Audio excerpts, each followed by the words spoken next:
Who's we? Oh my gosh, stop it. Look at this. On the new St. Cloud Sunrise newspaper. Well, and yesterday she jumped by herself for the first time. Go Gertie. We are not in the military anymore. We don't have to drink the Kool-Aid. We can care for ourselves and advocate for ourselves. They're dying, so we need to really pick up for what they're doing. Step up and continue the movement.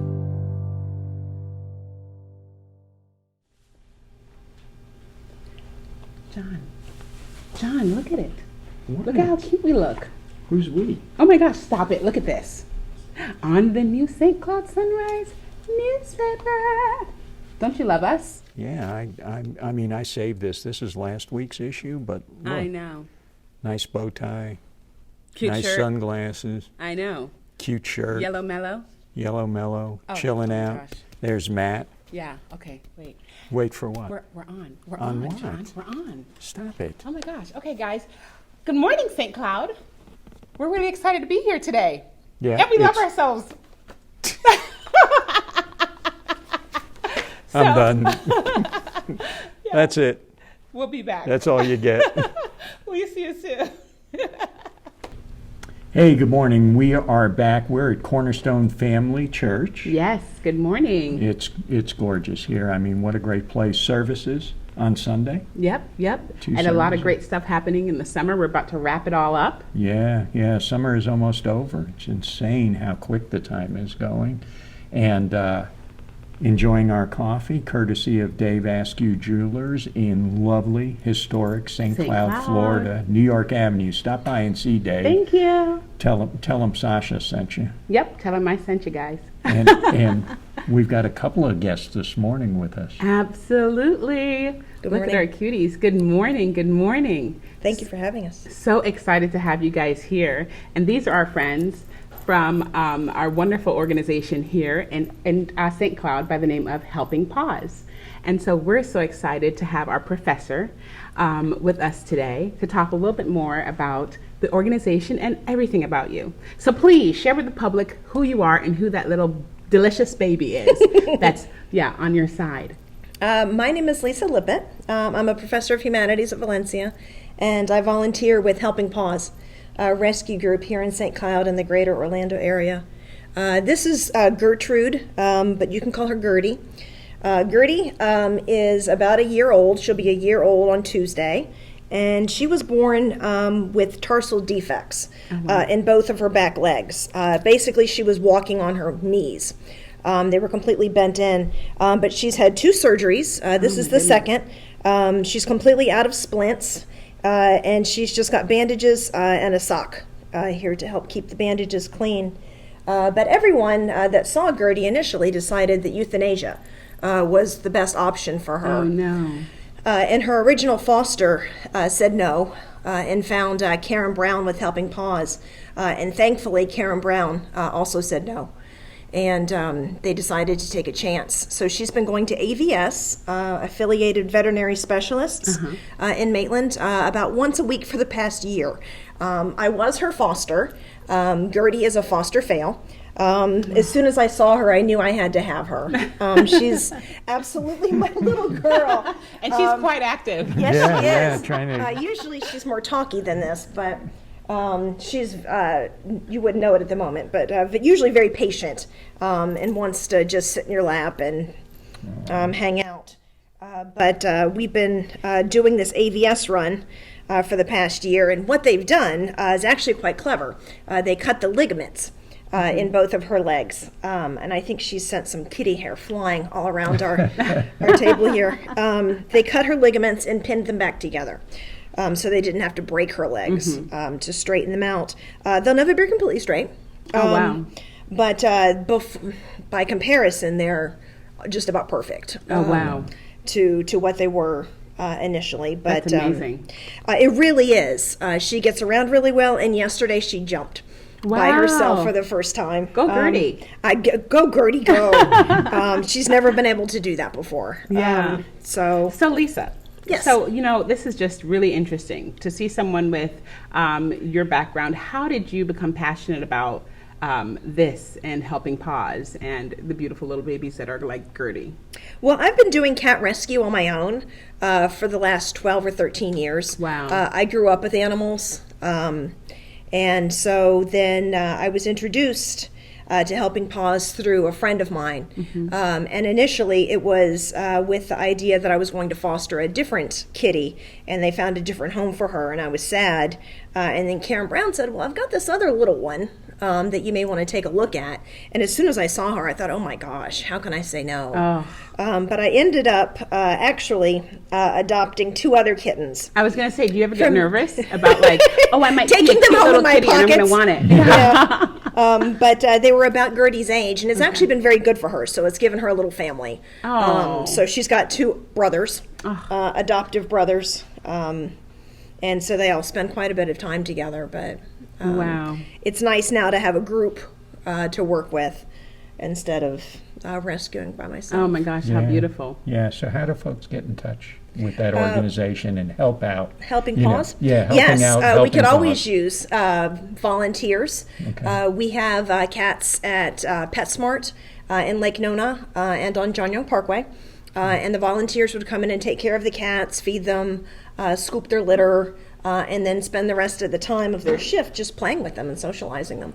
But they can be found through the website on Helping Paws, wow. Orlando. Perfect. And I've also heard that you have quite an interesting topic of discussion that you're working on at the college right now, right? And so guys, you're going to love this part. Yeah. I suppose so. I usually, my full load for my teaching is African American humanities, but I teach special topics, usually once a year. In the past, I've taught classes on the HBO series The Wire, and I've taught The Twilight Zone. Oh, wow. And then in the spring coming up, I'm going to teach The Sopranos. That's exciting. Masculinity in The Sopranos. Oh my gosh, that's so exciting. Gosh. Come and audit my course. Yeah, we got to come audit her course.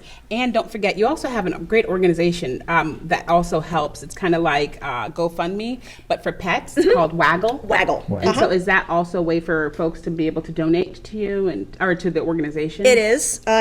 Although Gertie's surgeries are over, her bills are not, unfortunately.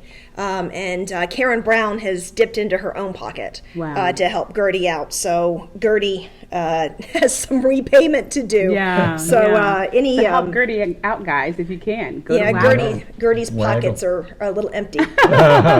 Gertie's going to end up with a part-time job. Trying to, She's going to have to. That's right. I've been That's working right. hard. No, Lisa, Awesome. thank you so much for Thank being you here. And for Gertie, having thank you us. for being here as well. So amazing. Love these nonprofits that are doing a phenomenal job in our community. Grateful for you guys. We'll Thank be you very right back, much. okay? See you soon. Thank you.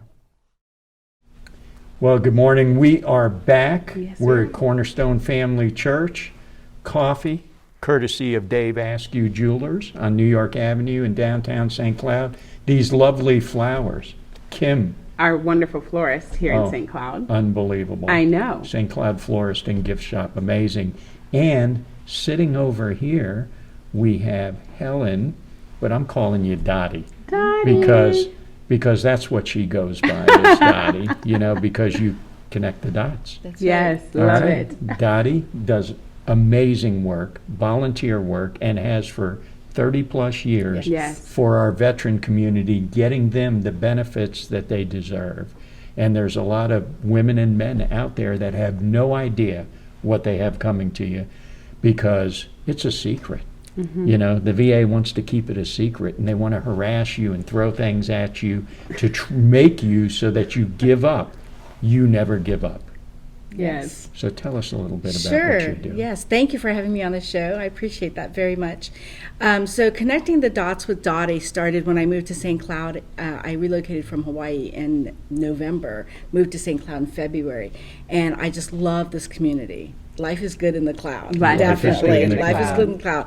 But what I started was I noticed a lot of veterans don't understand where to even begin. So, they have great service officers at the Lake Nona Orlando VA, Florida Department of Veterans Affairs, DAV, a bunch of them. But what I found is they walk in, they get 15, 20 minutes, they don't know anything. They don't know where to start. They're not educated on their benefits or how to even access VA paperwork or understand their own paperwork. So I dubbed it VAEs. It's like legalese. And I've been doing this for 30 years, and I helped a veteran the other day and was like, what does that even say? Let's translate that, Google. So Google translated it to English for me. But it's very legalistic jargon that most common veterans don't know. So the red tape, the frustration, they walk away. And to me, that's criminal, because these are already earned benefits. They already went through it. So now connecting the dots for them with whatever method is essential, because they deserve to get what they already earned. And a lot of vets are like, no, I don't deserve it, or somebody deserves it more than me. And I'm like, no, you signed that dotted line just like I did, and we served to even pay for the ultimate price with our life. So you deserve it. We're going to fight for it. We're going to go after it. I love it. And so that's what we've been doing. And I've been doing that for 30 plus years as a volunteer. I started in Fairbanks, Alaska with DAV, Disabled American Veterans. They helped me with my claim, and my claim was very fun because I didn't think I was even a veteran. And my first initial claim was came back at 40%. I was so ecstatic. Wow. My volunteer service officer said absolutely not, got on the phone, started yelling, and I didn't understand why. And one of the sentences that was in my legalese documents, my VA documents, was the fact that it said I could not appeal any of their decision. I thought, so, okay, whatever, that's the rule, like military mindset, that's the rule, just follow what we're told. And so I did, and my service officer luckily did not. And he said that was illegal. And I didn't know that. And I said, Obi-Wan Kenobi, teach me everything, old man. And he did. And so for 10 years under his tutelage, I learned about service work. Wow. So a lot of people tell me, I am not a service officer. I want that to be very well established. I'm not certified. I'm not accredited. And that is for the veterans' benefit.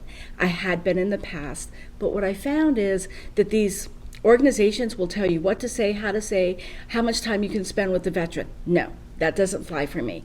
I work with some veterans. It takes weeks to unravel their stuff. Wow. Some just want to tell me their story. Yeah. And it's so refreshing. And I'm honored, truly honored, that they trust me to do that with me. And even have someone to talk to. Yes. And so a lot of vets come to the VFW, post 3227. That's why I'm there. They can reach me with connecting the dots with Dottie at gmail.com and make appointments, because I don't set up a regular time. And I'll come to the VFW. We'll have a Coke. We'll talk about your story. We'll look at your paperwork. I'll help you get organized so you can go see a service officer. And I'm the initial step, because they won't get that anywhere else. Wow. That's right. Yeah. So, That's amazing, and there's no Dottie. fee. I refuse to take money from a veteran, Beautiful. but they all keep trying to feed me, and now I'm turning into the fat little Korean. So I'm like, You look amazing. I don't bite for a minute. but right. it's a wonderful, wonderful thing, and and with your help, we want to turn the Connecting the Dots with Dottie into a nonprofit, Yep. so that we can help others more and get more veterans involved in doing the same thing I'm doing, out of the passionate and goodness of their heart. Right. And that's the other reason I love St. Cloud. Selfless people like you that do things selflessly, want nothing back, and just are good people. Yeah. I'm proud to be part of this community. Oh, we're proud to have you here, and the veterans appreciate it, and you talk the talk, because being a veteran yourself, and you go to the VA, Yeah. and you try to talk to some of these folks, and it's like you don't have a clue.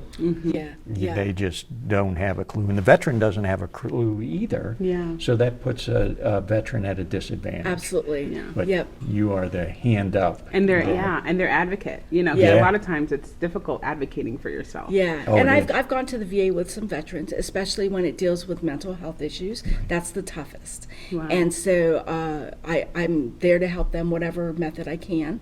And thank you so much for the paper, for putting my article about changing the mindset of military mindset to VA mindset. Oh, I love because that we're not in the military anymore. We don't have to drink the Kool-Aid. We can care for ourselves and advocate Yes. for ourselves, and people don't know that they have a choice and a voice. Yeah. And so that's one thing that everybody goes, I wish I had known that years ago. Yeah. Oh, yeah. So- Yeah. Thank you for giving, all of the veterans a voice, Dottie, and helping them to realize that they they can make decisions for themselves and, take care of themselves and make sure that they get all the opportunities that are out there for them. Thank you So so much. is this the article? Yeah, that's the article last What a week. great picture. Yeah, that is an amazing picture. People said that they would vote for me. I'm like, for That's the first right. time in my life, It looks I'm like a not running. campaign picture, Yes, yeah. Dottie, we're here for it.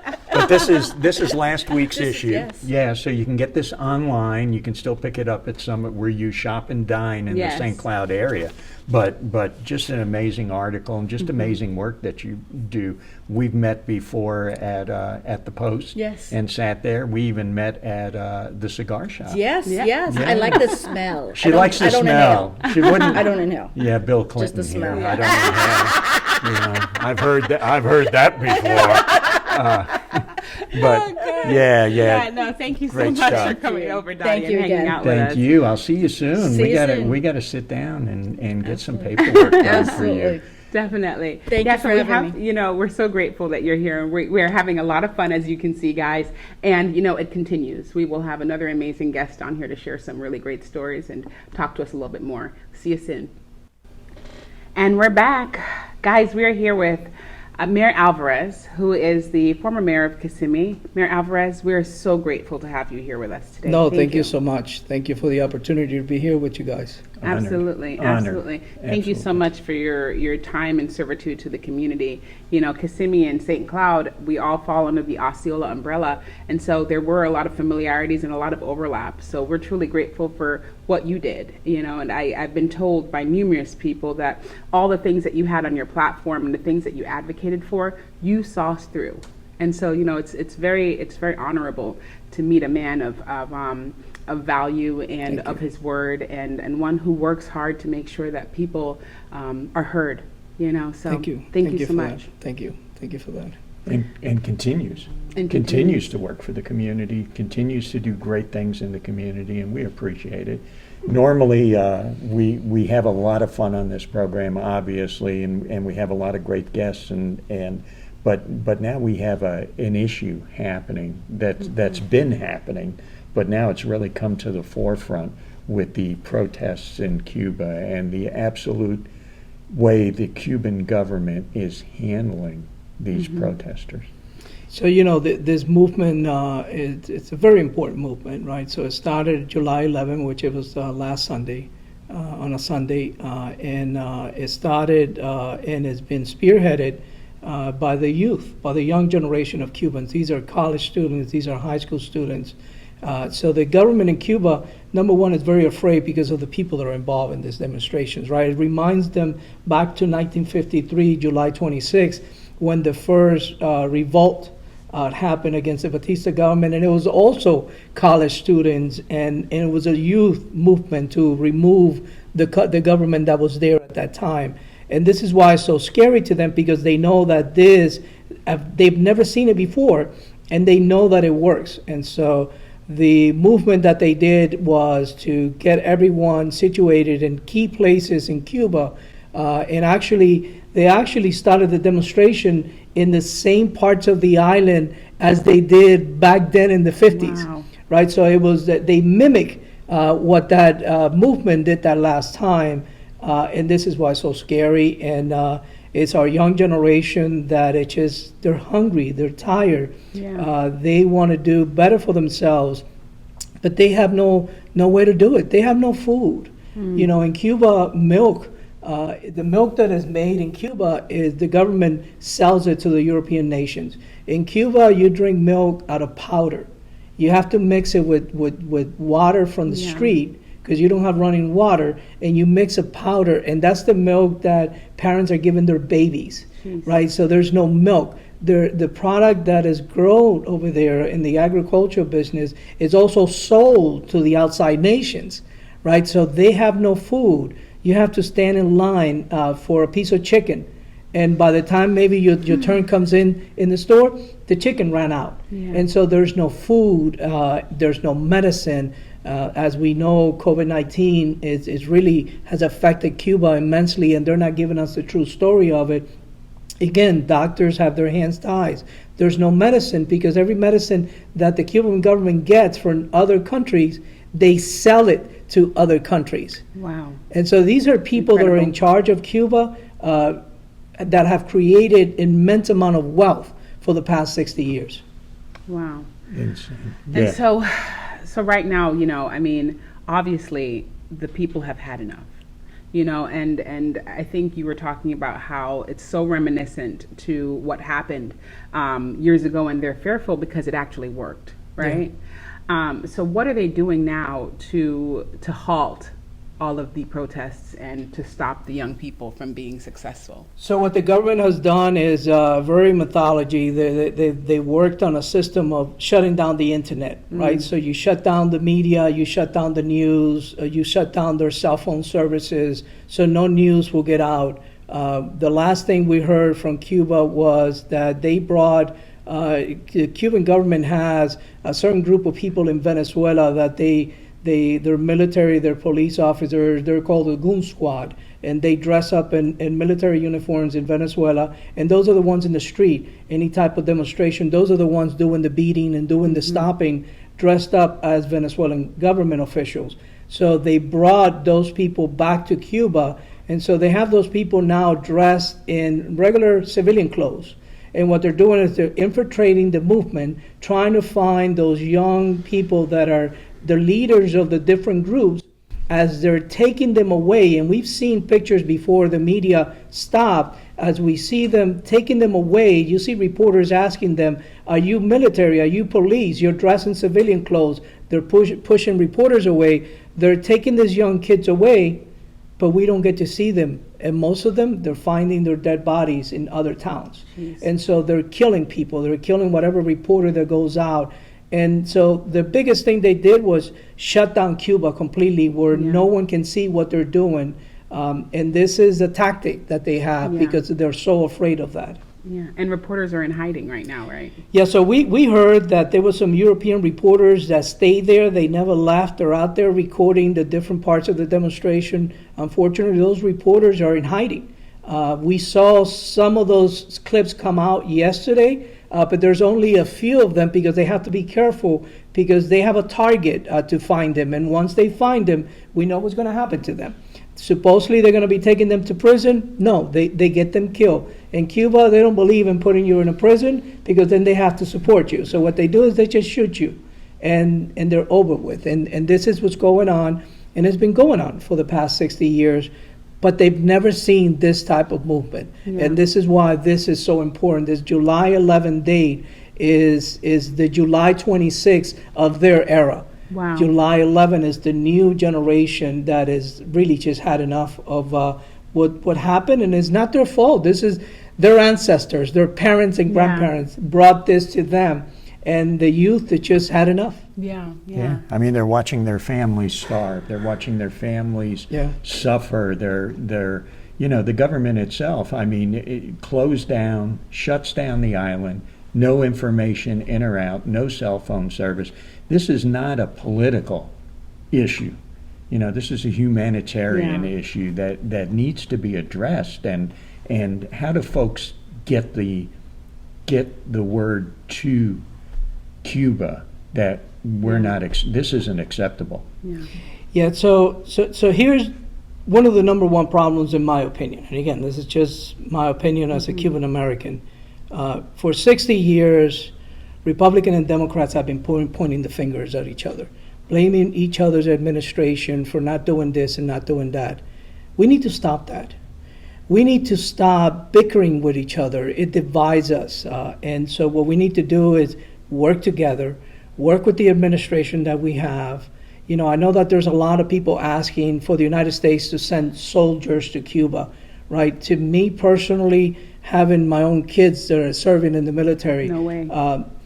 Troops and boots in the ground should be the last resource, right? So there's other things that can be done if we work together. The two parties collide and work together and put those party ideologies aside, right? So this is not a Democrat or Republican issue. This is a humanitarian issue. I think the number one thing that needs to be asked of the administration, and I believe the administration is looking into that right now, is number one, let's get rid of the last restrictions that the previous administration put into Cuba, right? Let's try to get that embassy open. Let's try to get some of our negotiators back in Cuba. While we're working on that, let's lift that embargo. that has affected the Cuban people for way too long. And really, at the end of the day, it's not a true embargo. A true embargo, you don't allow any country to do business with that government. This embargo that we had, only the United States can do business with that government. The European nations can do business with the government. And so the government in Cuba has become very wealthy because of that, but yet they have used it to brainwash the people of Cuba, saying, you're in the position you're in because the United States has the embargo. Now they can't use that as a leverage anymore. Once we do that, once we move forward with that, at the same time, the United States needs to ask the United Nations to ask for a special session. We need to get the United Nations and the rest of the European countries and the members of the United Nations to stand together and say, enough is enough. We don't want those kind of treatments anymore. And start sending people to Cuba to start seeing what inhumane issues that are happening there, trying to work with the people there. But very important, let's try to get a regular election done, right? Democracy at its best. But it'll be overseen by the European nations and by the United States. Like I said, last resort, troop in the ground. And in my opinion, if we have to come to that part, it needs to be a united boots in the ground. Remember when we went to Kuwait? The United States did not go to Kuwait by itself. The United States went with a coalition of governments, right? And we were successful at the task at hand. And the task at hand was to get the Iraqi government out of Kuwait. And remember, we went to Kuwait to protect our oil industry. But it's okay. We went as a coalition. If we have to do the same thing with Cuba, we need to go in as a coalition, not as the United States alone. The United States is not the police of the world. Right? We need to work together with other nations, but there's other important things that we could get done and leave that of putting troops in the ground for the last resource. And I think if we follow those steps, and I'm sure that this administration is looking into going into that direction, I think that we could be very successful. And one thing that I ask is us here in the United States and in the world, we need to keep this movement alive. Right? We need to keep it in our social medias. We need to make sure that all the media starts putting news out. I watch the different news channels in the afternoon, and they only put a little bit of a demonstration here, and then they stop. No, we need to keep this going. We need to keep this movement going because they're dying. Every single day they're dying in Cuba. These young people are dying in Cuba. Young men and women that are standing their grounds and fighting that government, they're dying. So we need to really pick up for what they're doing, step up and continue the movement. Peaceful demonstrations here. Get the message out to the world. The world watches this country. The major networks need to step up, obviously, and tell the truth. And don't use this as a topic for your next election. And this is what I've been telling my friends on both sides of the aisle. Stop using this as your next re-election, because we've been doing this for the past 60 years, and nothing has come out of it, right? Take politics, local politics, take them out of the way. Look at the human right issue and work together, and I think we could be successful if we do that. It probably will involve reaching out to your state representatives and the U.S. Congressmen and congresswomen, and contacting these folks, calling their offices. There's tons of 800 numbers for all of their offices all over. I think people taking the opportunity to call and requesting that the United Nations get involved, and that we need to see something done in Cuba, because these folks are supposed to be working for us, right? So they take up the helm, and their responsibility is to make sure that our voices are heard.